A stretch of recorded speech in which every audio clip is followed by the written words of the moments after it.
Hello, it's Martin from Wisely Automotive and I'm here at Watford Gap Services at the upgraded GridServe site, topping up these two seemingly identical Polestar 2s. Pretty much the same in terms of age, very similar mileage, both equipped with the Plus Pack, but the blue example is a single motor long range, so the 78 kWh battery paired with front wheel drive, and the silver one is a dual motor all wheel drive. So, with them being basically identical on the same wheels and same tires as well, we thought we would use this opportunity to bring them down to our office to once and for all answer the question of how much you sacrifice in terms of range if you want the added power and the grip of the all-wheel drive system. With that said, we will just wait for them to juice up to about 60% and then get started.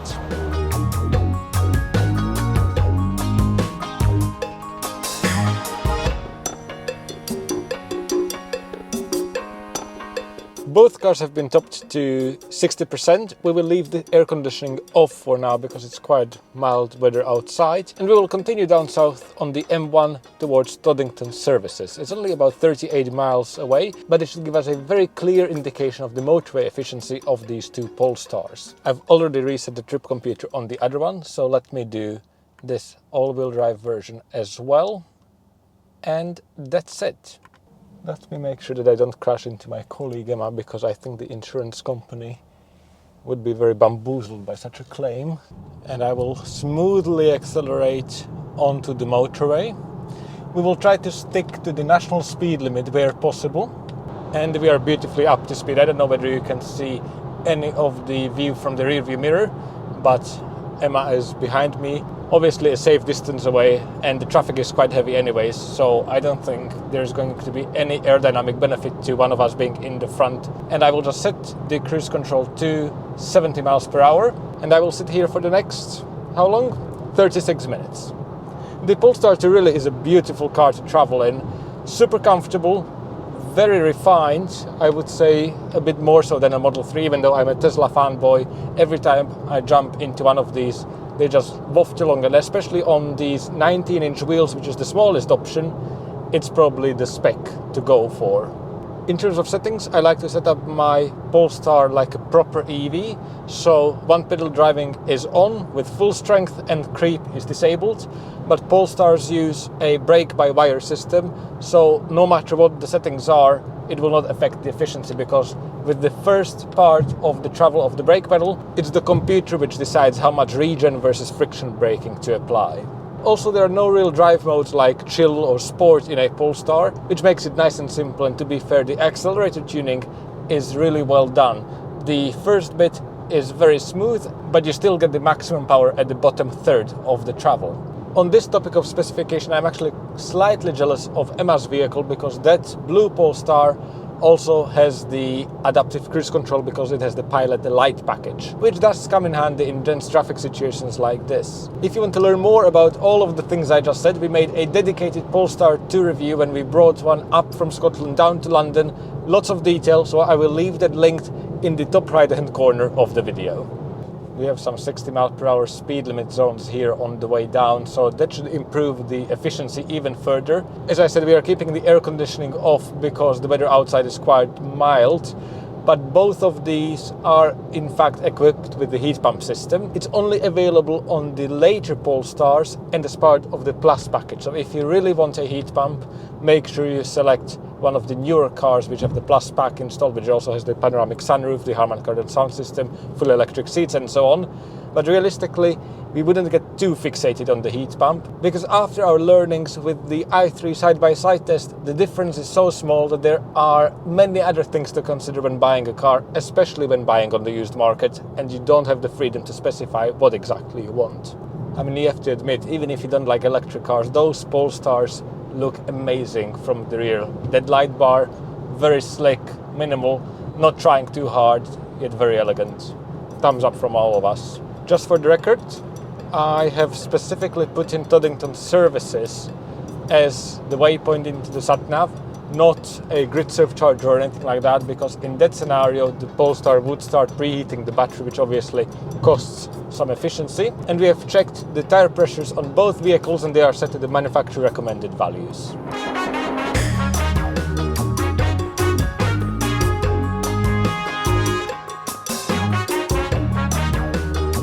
This motorway test didn't last long, did it? Just why does this always happen?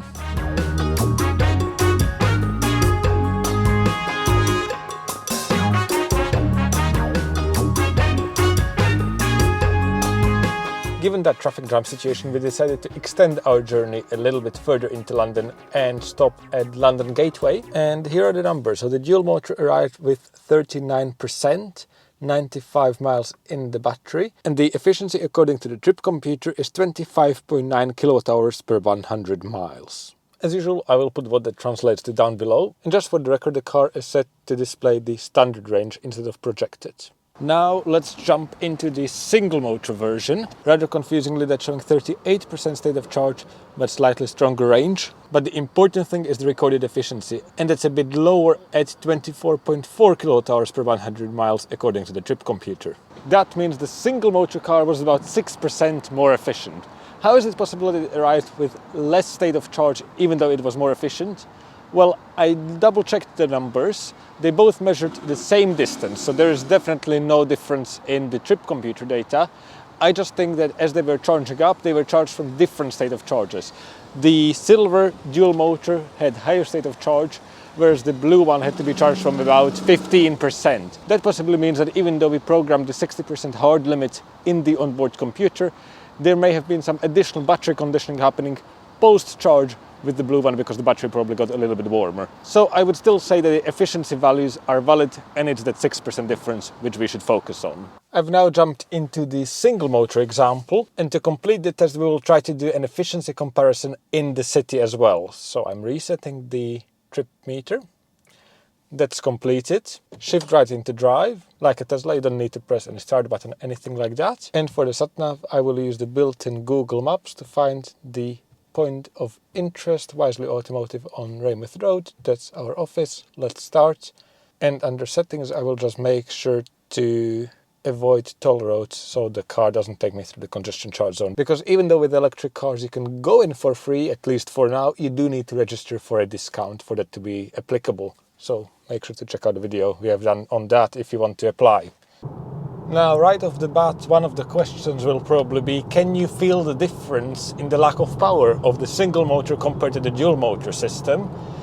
And without trying to sell you any of these cars, because in fact both of them have already sold, these Polestars are in a very high demand at the moment, I can honestly tell you that if I was blindfolded, I wouldn't be able to tell the difference in normal driving conditions. So for example, something like now, even merging onto the motorway, if you need a little bit of power, it's absolutely no problem for either car. And the way the throttle mapping is done, if you press the accelerator pedal to the first up to half, I would say, they pretty much feel identical.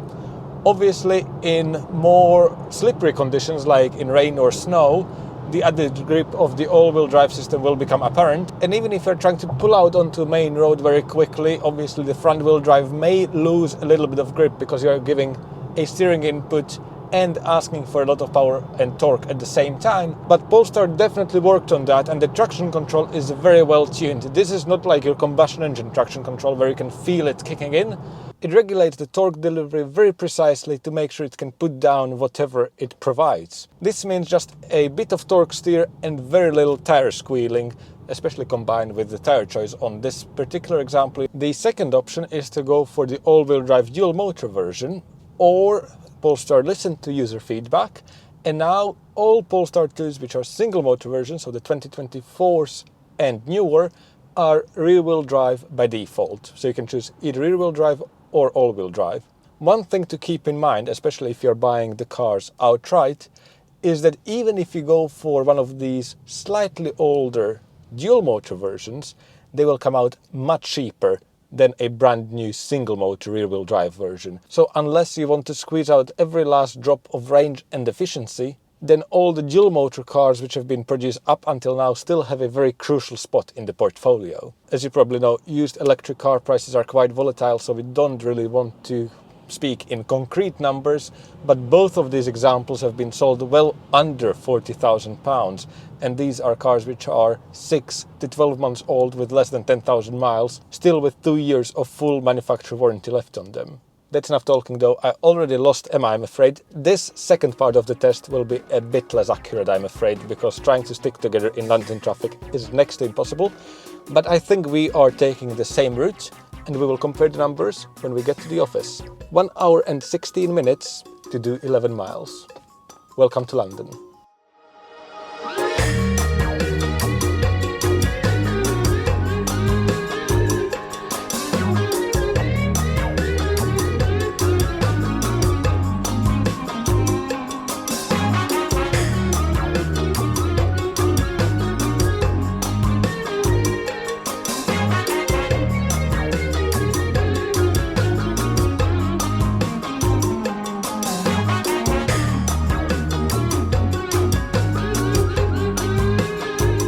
Arrived in the office, and honestly it's a miracle that we managed to stick together for so long. We only got separated for about the last half a mile, but let's look at the numbers.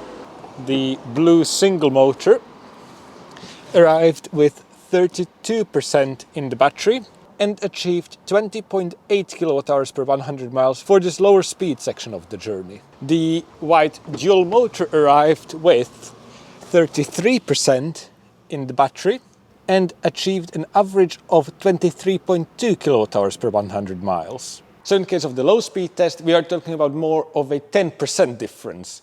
Realistically, there are so many variables with driving through London traffic. That number is definitely not set in stone, and it may be a bit different depending on conditions and so on. But we have established that there definitely is a noticeable difference between the single motor version and the dual motor version. I want to touch on a couple of things before we wrap up. The single motor and the dual motor versions basically use identical motors and gearboxes. It's a permanent magnet design, meaning the motor can never be decoupled to freewheel, unlike something like a Tesla Model 3, for example, which is most likely the reason why the dual motor is less efficient than the single motor, because basically both motors need to be energized at all times. On my way back, I thought about how is it possible that even though they both reported the same distance covered, yet better efficiency on the single motor, but we got higher state of charge on the dual motor. And I realized that the dual motor is running a newer version of the software. So my initial guess would be that Polestar decreased the size of the top and bottom buffer, giving you a bigger usable battery.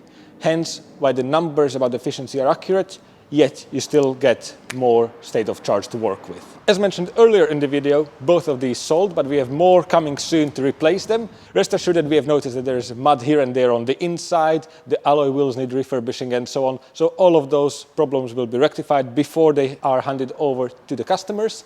And likewise, the software will be updated to the latest version because these support over-the-air updates after they are connected to a Wi-Fi network. With that said, I hope we covered everything. Let us know what your preference would be. Do you want the more power and you would sacrifice some efficiency? These days, important thing to consider is insurance prices, because they have gone really up in the recent years, and we see many people go specifically for the single motor version because the premiums tend to be a bit lower. Makes sense given it's a lower powered vehicle with a cheaper price tag. So yeah, let us know. Thank you very much for watching, and see you in the next one.